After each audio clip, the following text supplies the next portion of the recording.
people think surfing, peace and love, like everyone's like chill ocean, vibes. unity, chill vibes. Fights happen. Most of the time it's just arguments, but sometimes it becomes physical. Fights getting physical in the water? What do you just step on each other's boards and just shove people off? I mean, people swim over to each other and just start punching each other like while swimming. You've seen this. Oh yeah, I've been a part of stuff like that. What is going on?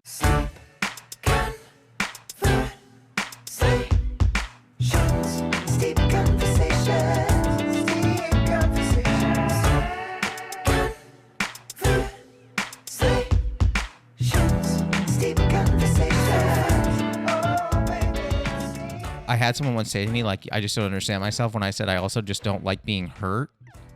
Yeah. I'm like someone's like, what do you want in the bedroom? I'm like, not pain. Not pain. I know. No. I know. I'm not into that. I don't see that. Even hurting, like not hurting, but like manhandling someone else doesn't sound great either to me. No. Definitely not to me, but to do it, there's like a level that's okay. And then it's just like, I don't know. Even when sometimes Jess will playfully hit me, if it's too hard, I'll be like, that hurt a little bit. Like I'm not what one would consider a strong, muscular guy. Like sometimes you hug someone and you're like, this guy's a brick house. Yeah. No one's ever said that with me. So if she punches me, sometimes like it, I feel it on the other side of my body. I'm like it's traveled across. Yeah. You know, Reverberated through the body. It does. Is there a ritual to the beginning of the tea tasting? No, you get in there. You try it right now. The ritual is happening today. Has anybody tried it and been like, I'm trying to think if anyone has said they didn't love it. I don't think so. Justin Clark said, I don't like tea, and this is about as close as I'll get to drinking it. Dude, I love him. Yeah, there you go. I haven't seen him in a while. Let me ask you, and I'll introduce the tea in a second, but I'm going to keep the audience waiting. How do you feel about the tea? I like it. You do? Yeah. There's so I don't know if it's like a green tea thing, but sometimes there's like a little bit of like that. And excuse me if it's the wrong term, but like burnt. How dare you? Burnt. Interesting. Okay. Or like, you know what I mean? Like it's like not burnt, but like I guess it's just earthy, but I like it. Green has an earthiness, and for those steeping at home, I'll end your suspense. So we are currently drinking. It's a Smith tea, so it's out of Portland, as we were talking about earlier. Mm-hmm. It is a Rose City Genmaicha. Now, this is different than your typical Genmaicha. Matt and I were actually talking about this. It's almost like an Earl Grey meets a Genmaicha because it has rose petals and bergamot in it. But as far as brewing goes, same as always for these kinds of green teas, 185 at about 3 minutes. Yeah, the earthiness I like. Genmaicha in specific has greater earthiness because it's a toasted rice green tea, so you're getting the nuttiness from the toasted rice. Nuttiness, that might be the word. I love the nuttiness. Yeah, I like it. People say I have some nuttiness. Not taste-wise, just personality-wise, which is fine. Yeah, it's a compliment. I mean, you know, I think it's really interesting when, I don't know if you found this, but in a relationship, I read into my partner's compliments much more. If she's like, oh yeah, like, you know, oh yeah, you're a little nutty. In my head, I'm just like, what does that mean? Yeah. I'm nutty? Yeah. Well, then maybe we shouldn't get married. Yeah. You know what I mean? Like that's, I jumped to 1,000. Yeah. Well, when you've been with someone for as long as I have, even just the smallest compliment is a lot. A lot, as in you like it a lot? Oh, like I'll take anything. Oh. Yeah. How long? I'm trying to remember because you've been together for a while. Yeah. 2009. So 14 years. 14 years. Yeah. Yeah, I think if I were in that situation, even if she said to me, nice shirt, I would walk away being like, hell yeah. Oh, yeah, totally. Oh, yeah. This is a nice shirt. Sometimes she will compliment my outfit, and I'm like, oh, like, it really carries me through the day. Does she have an outfit of yours where she thinks you look the best in that casual outfit? Yeah, she's pointed out like certain articles of clothing that she likes and some that she doesn't. I have trouble with that because there are some that my fiance likes and some that she doesn't. But there's one that I know that she loves. So like if I want to be like really like sweet about things, like if she's having a rough day or whatever, or she has a tough day ahead of her, I'll wear her favorite shirt of mine. So that way, you know, it just gives her a little bit of happiness. I get that. Yeah. Every time we go to any kind of gathering that's like most likely going to be outside, there's like a button-up shirt short combo that I know she's going to be happy to be next to me. You know what I mean? If I wear it. And I actually recently I was like, can we find like another shirt? Because I feel like I've worn this to every single I'm in too many photos. gathering. Yeah. Yeah, it's not good. Well, this is a really weird question, but I ask you this because you have, as a photographer, you have a visual eye. I don't have that. Yeah. Are you conscious when you're going, if you two are going to an event where they're going to be taking photos of both of you, do you ever just clock it, even if it's subconsciously, to be like, my shirt and her shirt are going to clash? This is probably not going to look great on camera. Like yes and no. I mean, yeah, maybe. I try to wear like very simple things. Like besides this flannel, it's usually like a solid color. Yeah, for anyone who's just listening, I do love this flannel. It is a yellow and blue kind of traditional. Yeah. What'd you call it? A gingham flannel. Sure. I don't know. Don't even know. Tartan flannel? I don't know. The fact that you know that there's a term for different flannels is far beyond my knowledge. I'm trying to drive people to watch. Yeah. People are going to be listening. That's a good idea. Is it gingham? Is it? I don't know. Maybe you should watch to find out what kind of flannel it is. YouTube.com. So you're saying you do it a little bit? I mean, I'm aware of like what I look like and what she looks like, but I think it's more like I don't quite care as much. And she'll tell me like, you're at a wedding, for instance, where like it matters. Yeah, I'll let her maybe like push me in one direction or the other. But if it's just some party, then nobody cares. Here's my thing about weddings, because you just mentioned weddings. So I like to coordinate a little bit. Yeah. At a wedding. So if Jess is wearing, a green dress, which she has, if I have a tie with a hint of green in it, I have a gray tie with a little bit of green accents, I'll wear something like that, you know? She thinks it's ridiculous. She's like, we do not need to coordinate. But I think it's a nice touch. Like, again, because, and I'm asking you because you have a professional lens for it. Do you think in the back of your mind, like, yeah, if we're going to a wedding, I'm going to make it look good? So obviously there's like trends in fashion, right? Like in trends in like weddings, like matching too much can come off like a little cheesy. Always. But you can complement, like complementary colors. So she could have a green and you could have like some kind of warm yellow or like something that complements the green. I don't even know what complementary colors are. Bluish. Actually, I guess it'd be more complementary would be more red for green. But you wouldn't want to be a Christmas couple. Yeah, that's why you do something like more of a pastel color or like something or a hint. You have a hint of the color in your tie. I have a bunch of ties that I do color hints with. Yeah. I think that can be classy and like look good. I think people who they're wearing, like for instance, when they wear like patterned clothing, like it's the same pattern, but hers is a dress and his is a suit. I've seen that. I've seen stuff like that. I don't even know what that would look like. It's a little over the top. I remember when I came to your place to literally shoot the photos for the cover art of this podcast, which, by the way, for everyone listening at home, I'm so sorry. So you shot the cover photo for this podcast and did an excellent job, mind you. Thank you. I remember I brought you like 4 or 5 outfits. I go, what do you think? And I will never forget it. You picked one of the, like, I was like looking through and I was like holding them up. I'm like, what about these? And you looked at one, you go, yeah, probably not that one. And I've not worn it since. I was like, well, Matt's a photographer and he hated this shirt. And Jess was like, are you sure you're not jumping to conclusions? I'm like, I'm not going to wear it. Yeah. Again. No, it didn't have anything. I'm sure it had nothing to do with, I threw it in out. general. I just meant for the photo. So I burned it. It's too late. Oh God, poor, rest in peace.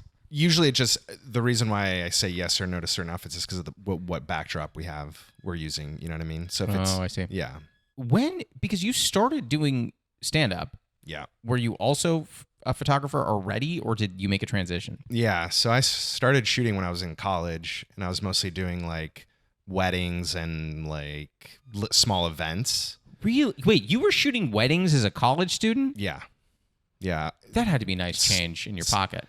Well, yeah, it took a while, but because at first, when you first start, you usually what you do is you second shoot for another photographer, a more established photographer. So you're getting paid. I mean, I was getting paid more than I had been at my like coffee shop job. Sure, but nothing compared to what you make later as like the primary photographer. I quickly learned that I didn't want to do that, and the goal was always like more commercial work, so either fashion or advertising or something like that. Got it. So, yeah, long story short, I had an opportunity to move to LA, and I was gonna get a job working for 20th Century Fox. What? Yeah. So my friend, he was working there. He had gotten the job like pretty quickly after college, after he graduated. And it was in the dubbing and subtitling department. And so I speak a few languages. So Okay, we're going to have to come back to that because I've known you for a while and had no idea. Go ahead. So it was a position where more or less I would watch a film. I would note the line for every character's lines, Uh-huh. how many words were in the lines, or how many sentences, and then how many words were in each line. And then somehow this system that they had would help them in the dubbing and the subtitling of the film. So you'd have to watch the movie like several times, which sounds annoying probably, but it was a cool opportunity. Stop every Yeah, single line. Pretty much. Yeah. I mean, I hadn't started the job, so I don't know exactly what it would have entailed, but it was pretty much watching a film and just noting the lines of each character. And then in the head of that department like really liked me. She liked the fact that Lance was like my best friend, so she liked the fact that we could work together. Sure. And then at the last minute, they hired somebody who was already in the company. Yeah. So I had moved to LA. Where'd you move from? Santa Barbara. Santa Barbara. Wow. So Chloe, I was dating Chloe. You're both from Santa Barbara. No, we're not. She's from Santa Cruz. I'm from Carmel. So we're both from like Central California. How did you meet? In Santa Barbara. Oh, okay. During college. Like, Yeah. we had a friend like introduced us. Oh, and she was like, "Who's this like hot surfer dude?" Yeah. Hey. And I was like, shotted. Did you do that? Oh yeah. I do it to pretty much everybody I meet for the first time. What is the Shotted. name? I'm trying to remember. I think you taught me this a while ago. What is the name for like people that are not actual surfers who are like out in the water? It's weird. There's two main words. One's kook Oh, is that? and one's a Barney. I think it was kook. I think Yeah, is what kook I'm is thinking. the most mainstream word. Barney is a little bit more like I thought it was more like Northern California, but I've heard it down here. Do you ever call people kooks? Are you like, get out of here, you kook? I think I have in the past, but I'm no longer an aggressive surfer. I just avoid confrontation as much as I can Oh, in general or on surfing? in surfing. Are you? I don't think you're confrontational generally. You know, this is like a whole nother podcast, but because surfing is probably one of the most hypocritical sports in the sense of what you think it is and what it actually is, the energy.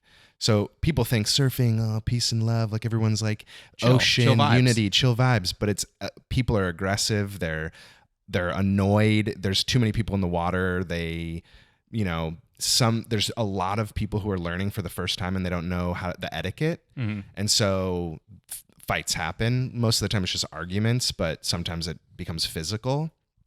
And I've gotten into so many confrontations that I'm like, it's not worth it.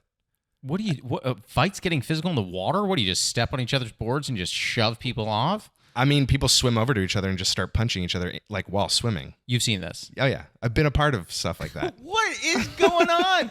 You seem like the most peaceful guy, and we have hung out, I would say, fairly often. Yeah. You do not strike me as a guy who's swimming over to punch a dude in the face. I've never. Oh, be careful. I have pushed people. Newbies? Not quite, just idiots. Like for instance, one guy, so if you drop in on a wave, if someone drops in ahead of you, they cut you off. So Sure. they made the mistake. This guy cuts me off so close to me, he endangers my life in a way. Like there've been times where boards have hit people in the face and they get knocked out or they get cut. I've seen one of my friends got his Achilles tendon run over.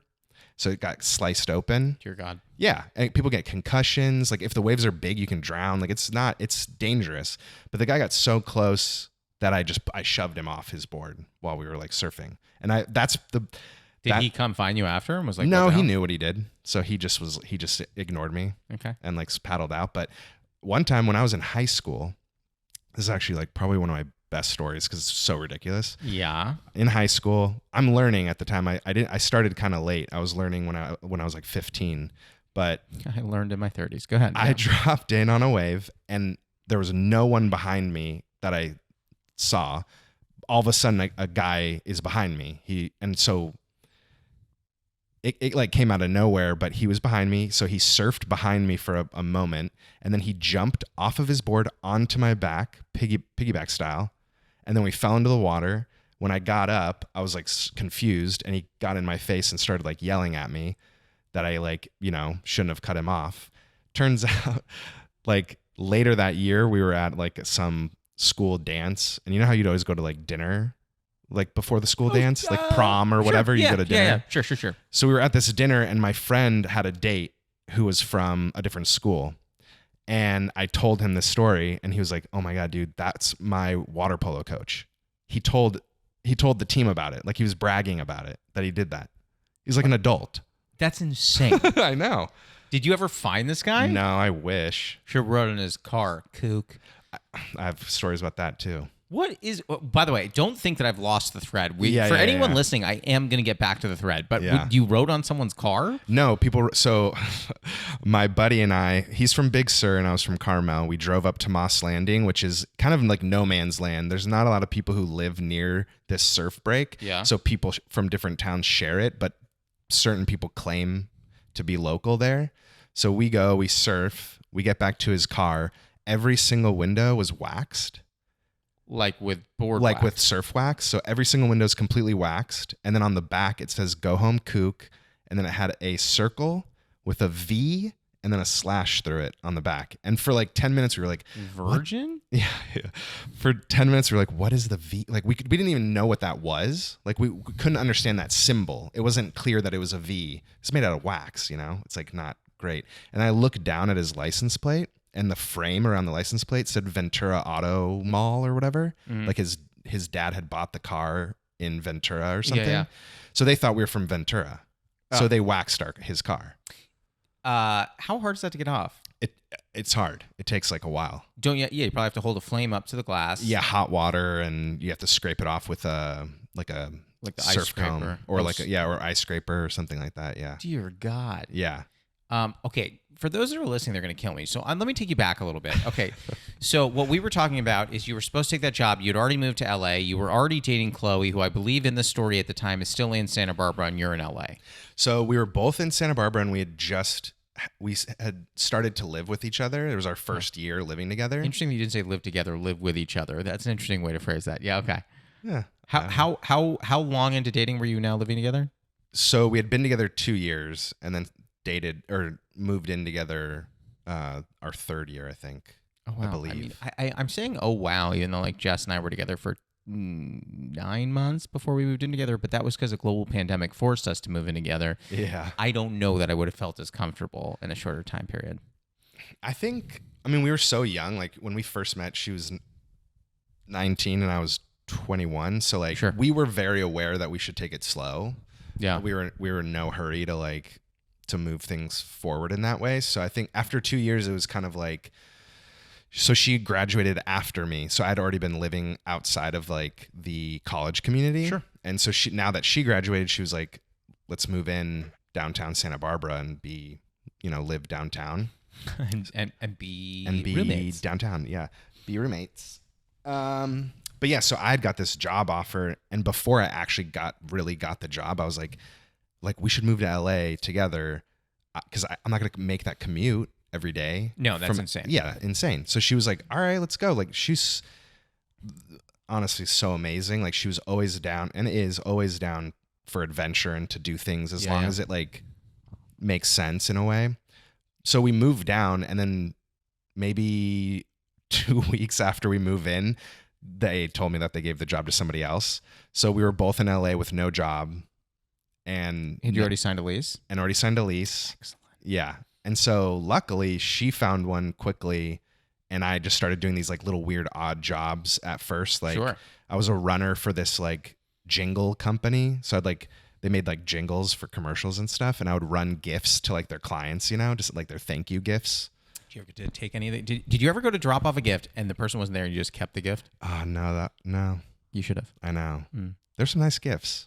I'll bet. Yeah. I've never been in a position in my life where like there are gifts being given and I'm getting one. I know. Yeah. Does that make sense? Like I'm Like a not. Let me client rephrase type because thing? I people are going to be like, you've gotten gifts. I have gotten gifts, Right. and that's not saying that I haven't. My greater point is I've never been in a position of power such that people are like, we should probably get him a gift. Yeah. Oh, yeah. I know what you mean. Yeah. I'm not that guy. Yeah.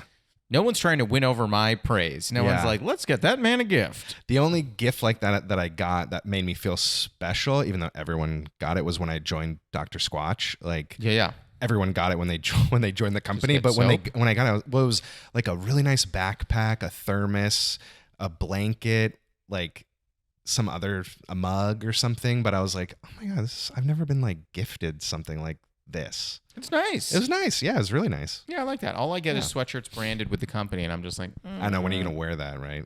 So backtracking a bit, I'm not going to let this story die. So you're here, you're a runner, you're doing odd jobs. Chloe finds a gig.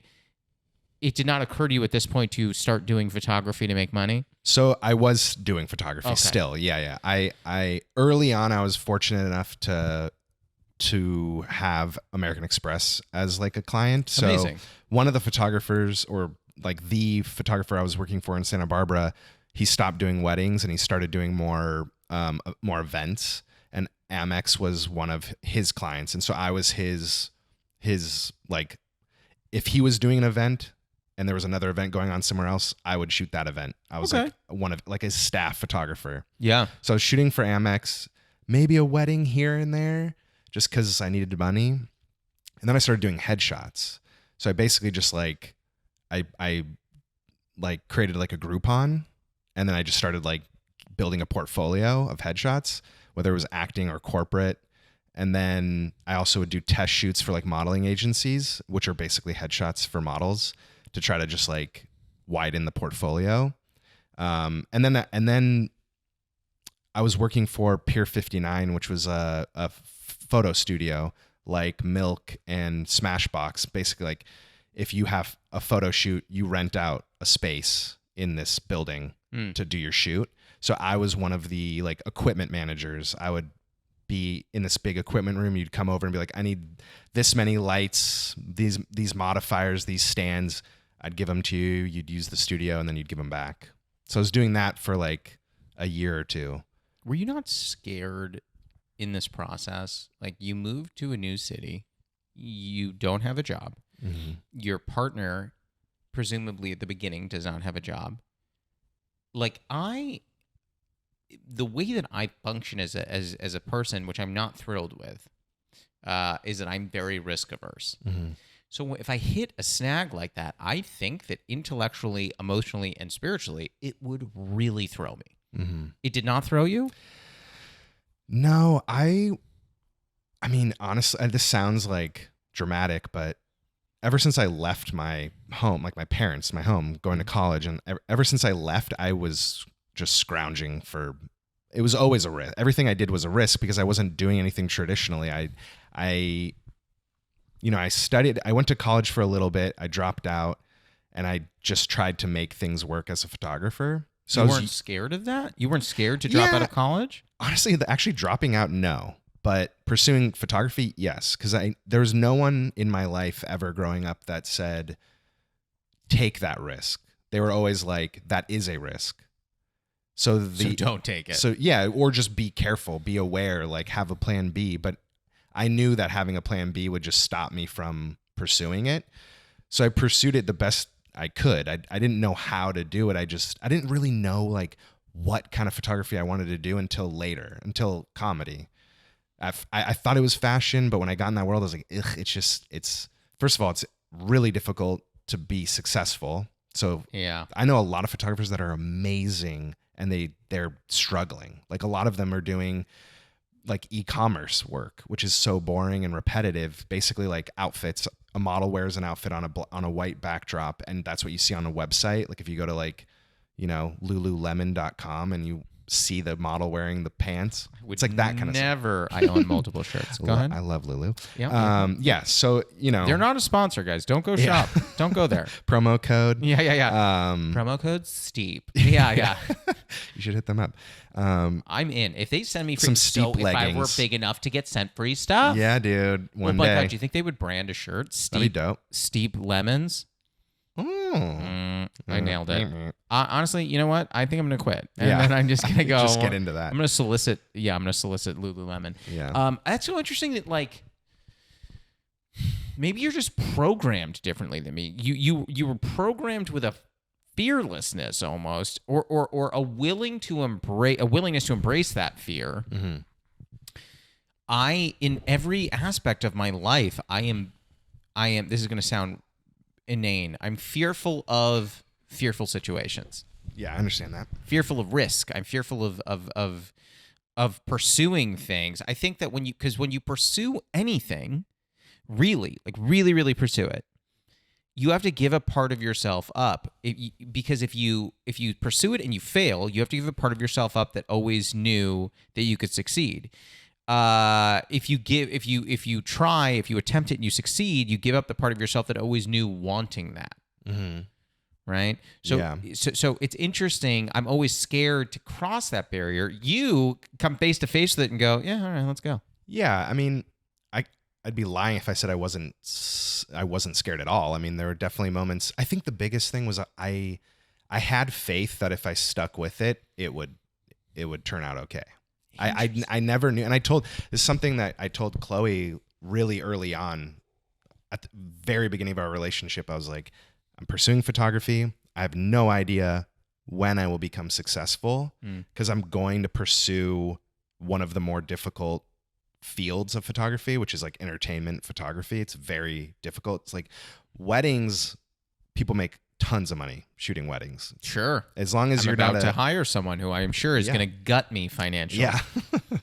Yeah. As long as you're not completely, as long as you're not a horrible photographer, like you can make a lot of money shooting weddings. Right. But with entertainment, there's also the networking. There's a style that you need. There's just so much that. Like a style as in you need your own style, or a style as in you need to be able to hit a style that everybody wants to see? I think a little bit of both. So I think there is an expectation in how something should look, right? But then they also want to see something unique as well. Who does the photography, or you? I don't know if it's still done the same way, but who was doing the photography for the SNL bumpers? That's Mary Ellen Matthews. So that photography is a very good example to me, and I don't understand photography very well. A photography that did not look like anything anyone else was doing, but it resonated with me. Yes, me too. I actually, when I was in those Groupon days... In those days, there's some people call it the salad days. For you, it's the Groupon days. A little. If anybody out there is a photographer and you're just starting off, I really do think that was a good way to start because you don't get paid a lot. Like you get paid barely anything, but you get clients like that. Like I was getting clients like I had a lot of clients. You were just building pipeline. And I was getting better and better and better because instead of like going and looking for someone to shoot, they were just coming to me. And even though Groupon takes like half of it. Do they still exist? Is Groupon still a thing? I don't know. Yeah. But anyway, I used her style a lot. I was influenced a lot by her. Big time. Yeah, I wanted my work to look. I even did. There's a few comedians. I don't know if you know Tamer Katan. He moved to like Spain like a few years ago. Okay. But I did a whole photo shoot in that exact style. I tried at least. This is going to sound maybe bad. I would guess if you're not a photographer, not many people know Mary Ellen Matthews. I mean, they know her work, but they don't know, might not know who she is. Sure. So what would happen if someone like you just reached out to her like, hey, I just want you to know, like, I'm a fellow photographer and I'm really enamored with your work. Like, I don't know, I'm sure she's based in New York. She is. If you were like, hey, I'm going to be in New York, like, next month, I would love to steal you for coffee. So that's what I did. That's how I really started in the entertainment industry. Was I just reached out to photographers I liked, asked to meet them, asked to assist them, and then that was while I was working at Pier 59. There was a photographer who was leasing a studio right next to the building. His name was Kevin Lynch, and he's done like, I mean, just look him up. He's done tons of huge movies, like the key art for movies and all kinds of different campaigns. But I hit him up and I started assisting for him, and I probably assisted him for like 5 years. And then Robert Trachtenberg is another photographer I assisted for, a few other photographers here and there. But that's how I learned more or less how to handle like that kind of photography, that key art photography, which is like, you would call it your album cover is key art.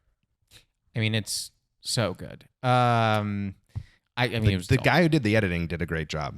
That's Neil Fraser. Neil Fraser. Yeah. Great job. He's top tier as well. Good. Which is, you need that side of it as much as you need the photography side. You need the retouchers and the post-production people, because they put so much like character into it. Well, have you? So it sounds like you've reached out to a lot of people. Did you ever reach out to Mary Ellen Matthews? I mean, I thought about it, but I was like, she's in New York. Like, how? I mean, maybe I could, if I was there, I could meet her or something. But I would manufacture a trip to go meet her. Yeah. I mean, this is a different style of story, no doubt. But when I was doing a run of shows in Portland, and I reached out to the CEO of Salt and Straw, my favorite ice cream, and was like, hey, I would love to link up with you. And I met her once before at some opening by accident. And she was like, yeah, why don't you come to the office? We'll do lunch. That's cool. Just because you just wanted to meet her? I'm obsessed with Salt and Straw, and I think that her story of leaving corporate to pursue this dream with her cousin and like all this stuff, who's named Tyler. I'm really all about Salt and Straw, but that's great. But I just I was really inspired by her risk taking. So I just reached out, and then I've now developed a really good relationship with her. We're on email. She's great. I met her multiple times. I love that. That's so cool. She's amazing. For my So a whole long story, but like I got in a car accident last year, and when I did that, I think we had talked about that. But when I did that, I was supposed to help out Salt and Straw with something. I wasn't able to, and I explained why. They sent me 6 pints of ice cream in hopes that I felt better. I mean, I love them. Yeah, that's something I've always admired about you, is like that kind of like you are.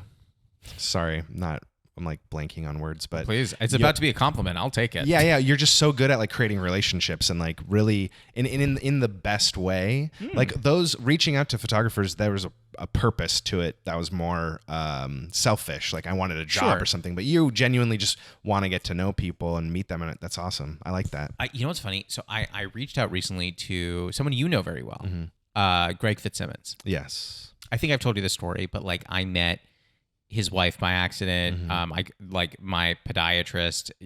She's his admin. She works at the front, so I've met her a bunch of times, and blah blah blah. And I've met Greg a couple of times too. But I literally emailed him the other day, and I was like, "Can I just like take you out for coffee and pick your brain?" Partially self-serving, but also, if I'm being candid and honest with myself, I used to watch him on TV when I was a kid, and like I just want to like say hi. And totally. Just be like, dude, you really shaped me, and I would just like to have the opportunity to, in a more intimate setting than the back of the Comedy Store, thank him for that. Yeah, that's and great. We've emailed a bunch back and forth. We have not been able to sync somehow, even though we live about 10 minutes away from each other. But I think we all, everything is self-serving to some extent. Sure. Yeah. I personally, if I were you, I'm not telling you how to live your life, but man, I would literally just find an excuse. I can only imagine if you said to Chloe, hey, what if we like grab the kidlet and all of us went to New York? Yeah. For a week, weekend. Yeah. Stay with friends, who knows, whatever. Used credit card points. And she would be like, oh, great. And then you just, you drop a line to Mary Ellen Matthews, hey, when are you free? And then when you say, I'm going to be there for, I'm picking a week next month. I'm going to be there. If there's a time you're free, I'd love to take you out to coffee. I'll just, book my week around when you're available. Yeah. I'm like remembering things now, other situations, but like I kind of did that with this photographer, Luke Fontana. He was New York. Yeah. And I hit him up and was like, do you ever need an assistant? And he's like, I live in New York, whatever. And I was like, well, I'm going to come out there. And the purpose was also to do some comedy and then shoot some headshots. And Yeah. so I just went and like had lunch with him, and then I assisted him one time, and then just never really worked with him again. But like yeah, that's a good example. Yeah. I want to ask about comedy and all things comedy related, but I want to jump into our first segment. Are you ready for the Newly Friend game? Let's do it. All right, so this segment is called the Newly Friend game. It's like the Newlywed game, but we're friends. Sweet. Even though I think that we'd be compatible. Yeah, I think so.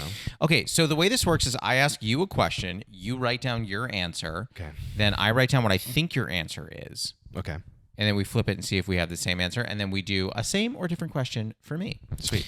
My question for you is, so for those that may not know, you are a new dad, Yes. right? So my question for you is going to be, what have you found to be the hardest part? And don't say your answer, write it down. What have you found to be the hardest part about becoming a dad? All right, you ready to flip your board on 3? Yep. 1, 2, 3, flip. Okay, so Matt wrote saying no, okay. and I wrote lack of sleep. I'm going to give you it because I was going to write sleep. Well, but And then in my mind, I was like, that's so cliche. Like, so saying no, let me ask you this. Is it hard to say no to a baby when how old? he's a year. He's 14 months. 14 months. So is it really hard to say no to a 14-month-old when they don't fully comprehend? So that's another reason why I was struggling to think of what to write down, because I'm like, he's not quite, I don't have to say no that much, but he like bit me. Okay. And As a kid does. Yeah, as a kid does. But we were playing and he was getting like kind of like excited. Mhm. So he started like I could feel that he was starting to bite, and I thought it was really cute.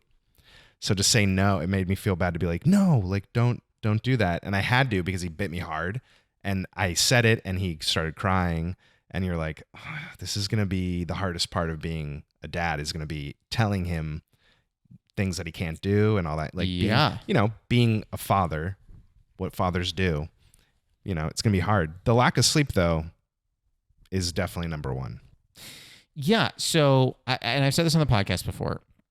I often ask people, and you don't have to answer this if it makes you feel uncomfortable, but I often ask people in my, not just on this podcast, in my encounters in life, that what is their ranking of food, sex, and sleep? Ranking in terms of what I like in order of what is more important to me? Uh-huh. So I can answer if that would make you more comfortable. Sure. I tell people that no matter what age I have been forever, it has always and will always be. Sleep is number 1, sex is number 2, and food is 3. I understand that I'm an anomaly and not a lot of people take that ranking, but that's how I've always been. So, well, out of curiosity, do you feel comfortable answering that? Yeah. What would yours be? I would say probably food, sex, sleep. Okay. Yeah. So that's a popular one. Yeah. It's crazy to me when people put sleep at the bottom. Yeah. It's very crazy to me because if I had a good meal and I've recently engaged in physical activity, but I'm tired, I'm miserable. Yeah. Doesn't matter. Yeah, I I'm get that. miserable. I'll wake up to have a little sexy sex. Sure. But if you are tired throughout the day, doesn't that it messes with my chi? All she has to do is look at me in that way, and I won't be tired anymore. Okay, fair enough. That's fair. But as a result of my ranking, I feel scared to have a kid because I'm like, oh man, that, like I said, is gonna kill me. Dude, honestly, and this is always like I roll kind of a thing, but like it's the I thought you were saying the letter I space And then- ROLL. yeah. You were not saying I roll, baby. that's how I roll. No, okay, yeah. but it's having a child is so amazing and so wonderful that you will deal with it. Like it's just worth it. The other thing I wrote down, by the way, is I wrote baby overall. Yeah. And Baby overall. Baby sure. overall. And I think that the challenge I have, so for those who are listening who are confused, I'm not saying overall, because some people listen to 2 times speed. Like overalls? Yeah. Yeah. Baby overalls. Yeah. Those are cute. Yeah. Yeah. One time, Jess and I were walking by a store, and there were baby jeans in the window. Yeah. And Jess, without trying to do a bit, was dead serious. She goes, "What's the deal with babies wearing jeans?" Yeah. And I go, "What's the deal with babies wearing jeans?" Yep. babies don't need tough skins, like that kind of like shenanigans. What's with the pockets? Yeah. Why do they need the fifth pocket? What are they putting in there? A cookie? Like the pocket in the back for the wallet. Yeah. They don't even have wallets. What are we doing? And I've annoyed her with that for years. But I think that the tough thing is like photography is both your passion and your career. But I would say, the going to the Comedy Store probably taps slightly more into the passion side of the house. Mm-hmm. But I imagine, if you need to be home, if something's going on, right? Oh yeah. Everything in your life, your dreams, your whatever's drop. Yeah. And I mean, that's okay, scary. so this is actually an interesting topic in terms of pursuing something like entertainment, photography, art, whatever. Is like there are a lot of people, in order to become the best at something, you have to sacrifice a lot of personal things. When those moments come to choose, you really realize like what's important to you. And I always thought, I think in the back of my head, I always knew I would be dad first. Yeah. But I also always thought I would be a photographer first. But I'm fortunate enough to where I can balance them both. I'm not pursuing photography to be famous or to be the best in the world. I'm happy to be amongst some of the best and be working constantly and have it be my actual 9-to-5 job in a way, that makes, I'm fine with that. I'm happy with that. I don't need to be Ansel Adams or Annie Leibovitz, Sam Jones, or Sam Jones. But maybe I can get there, but I'm happy with where I am. And because having the kid makes it, I don't need that as much. Like, I just want him to have a good life and have like what he needs. So, but I still want a level. I want to be at a level, I want to be amongst like the top people. So I might, who knows, maybe there will be times where I have to sacrifice time with him to do that, but like I'll make that decision like when I get there, I guess. Yeah, I mean, I guess what is the other option? Yeah, it's not taking that job. Right. That could lead to bigger, better things. But I also want him, I want him to always feel like I was around, but I also want him to be proud of like what I've done. Yeah, which is a hard balance. It's a hard balance. It's really hard, and I would say there's probably more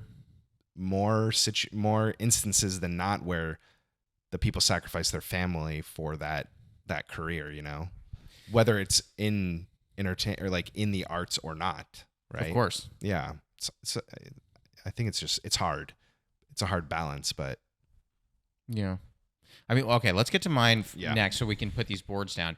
We're going to do a slightly different question because I am not a dad, for those that are don't know, those that are not familiar. But we'll keep it in the dad realm. So I'll say this, I'm not having a kid anytime soon. So just for everyone to know, this is not some hot drop of information. I do not have a kid on the way. But as far as being a dad goes, my question will be, what am I most excited for about the prospect of being a dad? That'll be my question for you. So don't say your answer, write it down. Okay, are you ready?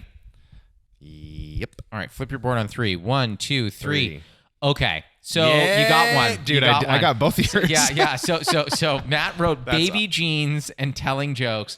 I wrote matching outfits, which is pretty similar, and dad jokes. Yep. I cannot wait to wear matching outfits with a kid and just show up and not say anything. Yeah. I'm not going to talk about the outfits. Yeah. Even though it's clear that we are fully coordinated. Yeah. I'm not going to comment. And someone's going to be like, oh my God, did you match outfits? I'm just going to be like, Yeah. Did we? Oh, I didn't even.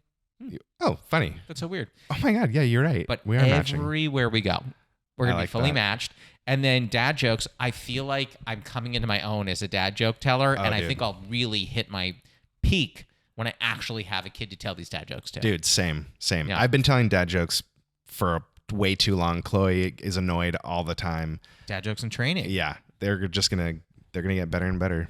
I think that they're like a fine wine. I like that I'm excited for that part. Yeah, that is gonna be fun. That was a newly friend game. How did it feel? I know you were nervous. I like that. Yeah, I like that. I like that we kind of got it on the second. There you go. Second go. Yeah. That's how we do it. Yeah. But the one thing that I haven't talked with you about that I want to talk about. Yeah. You pivoted. Uh-huh. You made a pivot. every time I hear the word pivot, I think about David Schwimmer going, pivot? Yeah. Oh, and also at one point earlier in the conversation, you said take it slow, and then I had John Legend from Ordinary People in my head, like, take it slow, whoa, whoa, whoa, whoa, whoa. Everyone's going to be like, turn this off. I can't listen fast forward. Singing like that. You pivoted because you were doing stand-up comedy, and then you went whole hog into photography and not doing stand-up. Yeah. Was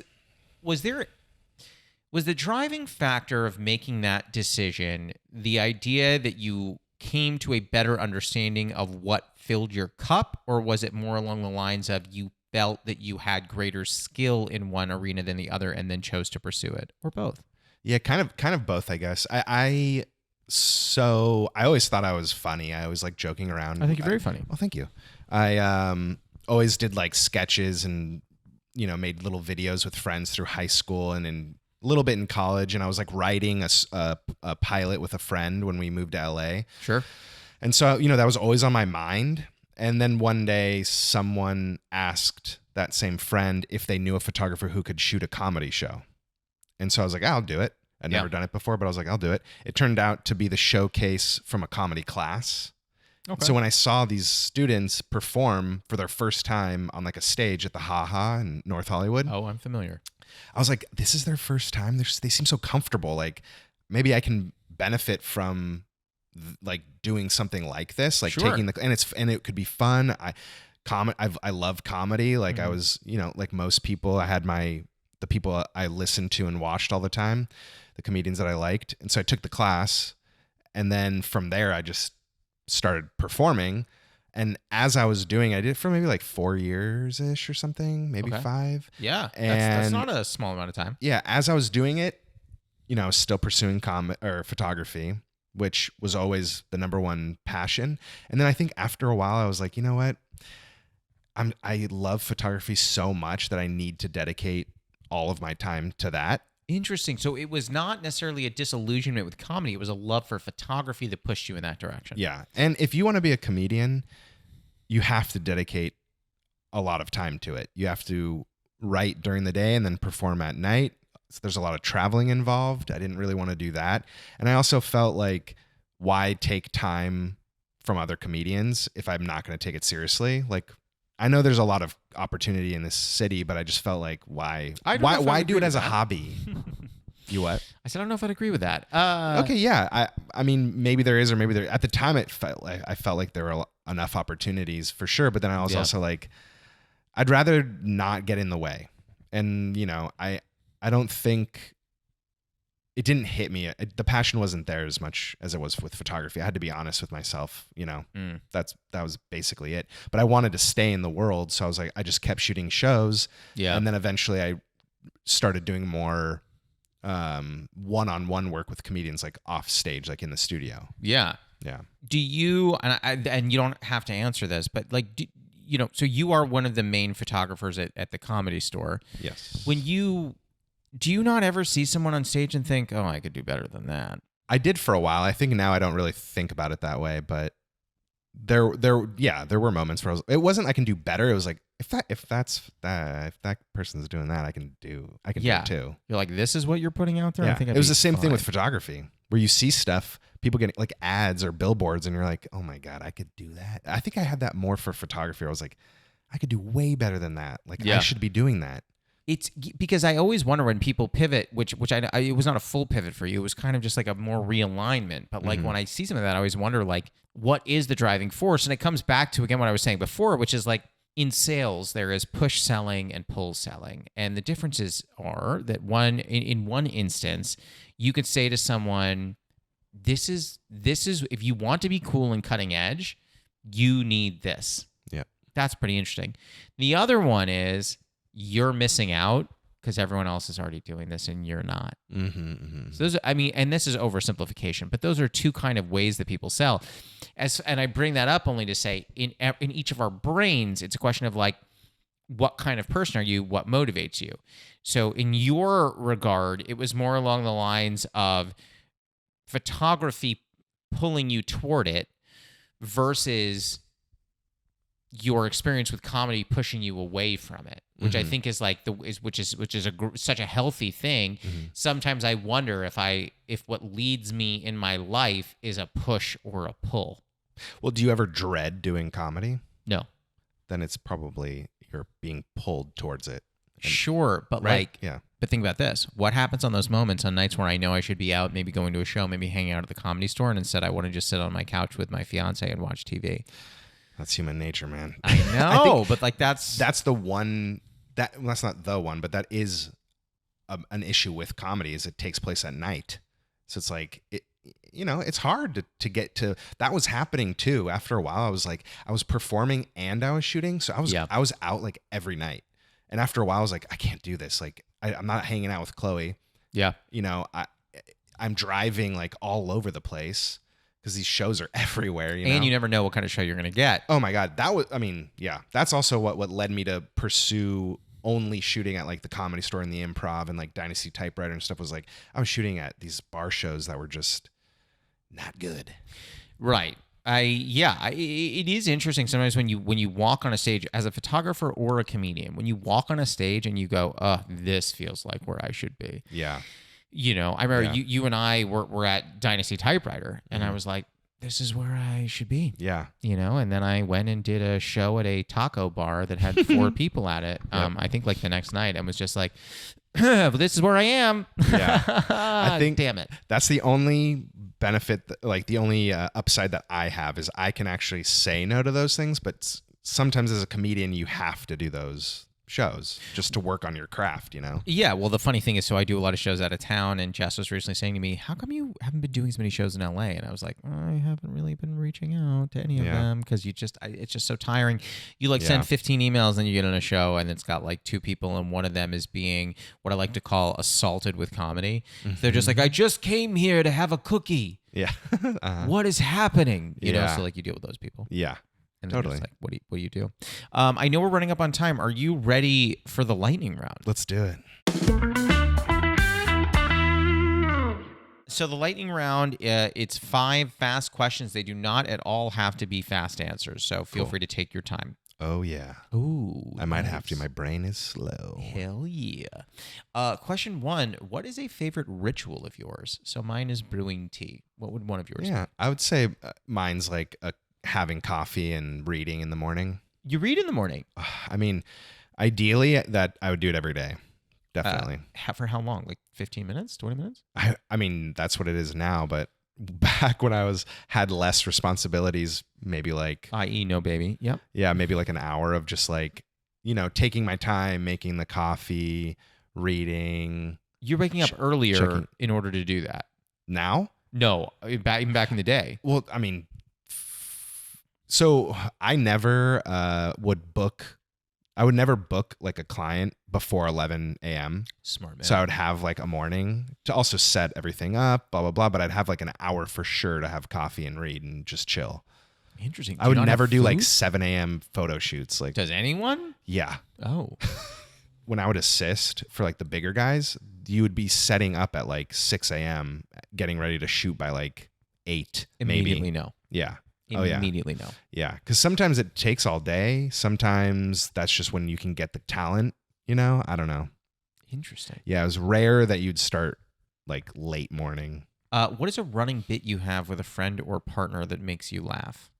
Off the top of my head, I can't. I mean, almost like, Pat Quinn? Yes. The comedian Pat Quinn. Just the way we answer the phone and the way we leave messages. How do you answer the phone? Just in characters and just being like super stupid and different character every time. Inappropriate. Sometimes the same character, but yeah, sometimes different voices and like just being really. We always call each other something weird. Like you'd pick up the phone and say like, "Hi, my little tea bush." Tea bush, sure. You just whatever comes to your mind. Sure. He's way better at it than I am, but he would just say the most ridiculous things. But it's the first thing that comes to his mind is what he'd call me, and then I'd have to come back with one. Oh, the pressure. Yeah, but I kind of like it. But it's it. fun. Yeah. Number 3, what is a controversial take that you have? I don't think anyone should ever wear Crocs. You're I don't preaching. I You're do preaching not to the understand choir. how they stay around and they're like evolving into these weird little space those like pointer. I don't know if those are like Yeezy style or Nike or I don't know, but I'm like, I would say there's a lot of shoes where I'm like, this is not. You know what? This makes me seem like old fashioned or something, but like there's some fashion where I'm like, what? Why are we doing that? Why can't it just be like simple and normal? What? Give me one. I need to know one. I'm dying to know one. There's just a lot of shoes that just look so dumb. They're so bulky and like weird, and the sole is like all thick and fat and sure. You know some of those where like it comes a little pointy out in the heel, in the back of the heel. Mm-hmm. Yeah, yeah, I don't understand that. No, I don't wear them. Yeah. Going to the gym with Birkenstocks and socks on. No one does that. Yeah, they do. Birkenstocks at the gym? I saw a couple, boyfriend and girlfriend or married, at the gym, both with that on. No. Yeah. Well, I'll tell you this. I'm going to buy that gym when I make enough money, and I'm going to kick them out. Question 4. Have you ever experienced imposter syndrome? And if so, is there a moment that sticks with you? Oh, yeah, dude. Hit me. I got a job shooting for Audible, doing like key art for Audible. Yeah. And just the way that it happened, I was like, do they think I'm somebody else? Like, I can't do, there's no way that they like, is there a Matt are hitting Misisco? Me. Yeah. I was like, there's just, yeah. I'm like, how is this? What? Did you ask how they found you? Yeah, it was through referral. So then they saw my work and they liked it, and it's great. But yeah, there's always that moment where it's like, because the clientele, like the talent that we were shooting was pretty big. Yeah. So it's like just being like, even when like Kevin Nealon, when I did some work with him, even that I was like, has he seen my work, or is he like, does he? It happens a lot. Like even today, where someone thinks I'm a different photographer. Oh yeah. Like I feel like that happens all the time. Someone will be like, well, I'm at the Comedy Store and someone comes up to me and they're like, oh, like you shoot here, right? Like all the time. I'm like, yeah. They're like, oh, I want to hire you for like something. I'm like, I think they think I'm Van or something. I don't know if that's a thing that necessarily goes away or it just like diminishes over time. But I think if you're a humble enough person, you experience that enough, because you're just like, how can I be that thought of as that good or great? You know what I mean? Because you see yourself every day and you're like, I'm just me. Oh, yeah. You know? Jess and I went to dinner the other night, and I was very nice to the people at the front just because they were being nice to me. And then they brought us some free cauliflower. And I was like, and I looked at her, I go, we should probably ask them to put this on the bill. Yeah. And she's like, that's not how that works. And I was like, just take it. All right. My final question for you is question 5. What is your favorite tea, or what is your favorite comfort? I'll let you answer whichever one you want. Comfort? Yeah, something that brings you a little peaceful happiness. I'm still like experimenting with brands of tea, but so I can't say one specific company, but I mean, you have me on text. You can always ask. Yeah, I will. But yeah, definitely Earl Grey, as I mentioned before. There's something about it. It's a very like intense absolutely tea, but I really love it. It's comforting. Yeah. And like I said before, there's this like blueberry lavender milk, almond milk at Trader Joe's. Put a little bit of that in it, all warmed up. I have to say, if for anyone listening, if you do use that milk, please message us. I would like to try this milk. It sounds great. Try it. Definitely try it. Like if you like, it's not sweet, so it's not sweetened, so it's not like you're putting in a bunch of like a creamer. Yeah, I don't want that. Yeah. Yeah. Anyone out there, get some Earl Grey. It's Trader Joe's. Trader Joe's. Get that milk. Let us know how it goes. Yeah. Man, that was a pod. How do you feel? I feel great. Yeah. But cut all that out. Yeah. Oh, cut all of it? The whole thing. No Trader. Yeah, cut the whole thing. Cut the whole episode. No, that was great. Thank you, buddy. Yeah, dude. Thank you. That was Matt Misisco. You can find his photography on Instagram at Matt Misisco Studios. We'll be back next week, so until then, happy steeping. Oh, I'll give you points for either one. Okay. I don't think you'll get them. Yeah, I don't think so either. Are they very specific? I don't know if you thought I'm the hint store, but I don't give out hints over here, okay? This is not a hint charity. And I only say that because I've not given out hints to other guests, so it feels unfair to give hints to you, even though I really do care about you.